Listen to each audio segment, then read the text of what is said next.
কি ঠকে গেলে তো ভালোবেসে? বলেছিলাম অতিরিক্ত ভালোবেসো না, বলেছিলাম ছেড়ে যাবে, কিন্তু তুমি শুনলে না।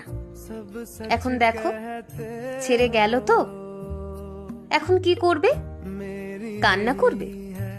মন খারাপ করে একলা কোথাও বসে থাকবে?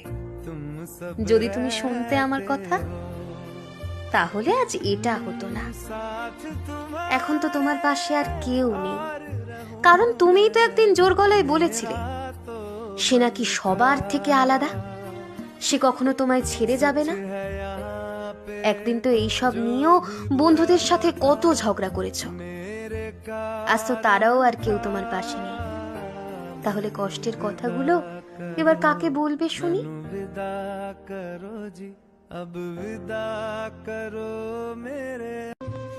কি